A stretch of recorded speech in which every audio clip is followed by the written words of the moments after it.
ದಿನಗಳ ಹಿಂದೆ ನೀವು ಟಿವಿನಲ್ಲಿ ನೋಡಿರಬಹುದು, ಒಬ್ರು ಜಡ್ಜ್ ಮಾತಾಡ್ತಾ ಹೇಳ್ತಾ ಇದ್ರು, ಭಾರತ್ ಮಾತಾ ಕಿ ಜೈ ಅಂದಿದ ತಕ್ಷಣ ನೀವು ಕೇಸ್ ಹಾಕ್ಬಿಡ್ತೀರಾ ಅಂತ, ಅದೇನು ದೇಶದ್ರೋಹಿ ಘೋಷಣೆಯೇ ಅಂತ.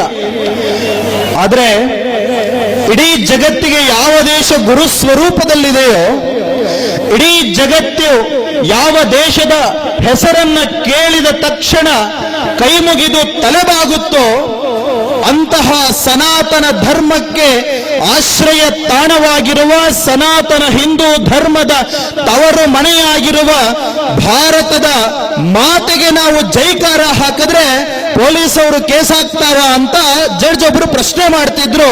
ಪಾಪ ಪೊಲೀಸ್ನವ್ರು ಕೇಸ್ ಹಾಕಿರೋದಲ್ಲ, ಕೆಲವರು ದೇಶದ್ರೋಹಿಗಳು ಅವ್ರ ಕೈಯಲ್ಲಿ ಕೇಸನ್ನ ಬಲವಂತದಿಂದ ಹಾಕ್ಸಿರೋದು ಅಂತ ಅವರೇ ಹೇಳಿದ್ರು.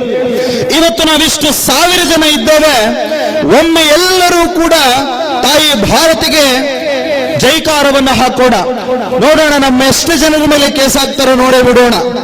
ಗಟ್ಟಿಯಾಗಿ ಹೇಳಿ, ಭಾರತ್ ಮಾತಾ ಕಿ, ಭಾರತ್ ಮಾತಾ ಕಿ, ಭಾರತ್ ಮಾತಾ ಕಿ, ಜೈ ಶ್ರೀರಾಮ್, ಜೈ ಶ್ರೀರಾಮ್, ಜೈ ಶ್ರೀರಾಮ್, ವಂದೇ ವಂದೇ ವಂದೇ, ನಮಃ ಪಾರ್ವತಿ ಪತಯೇ. ಗಟ್ಟಿಯಾಗಿ ಹೇಳಬೇಕು, ನಮಃ ಪಾರ್ವತಿ ಪತಯೇ,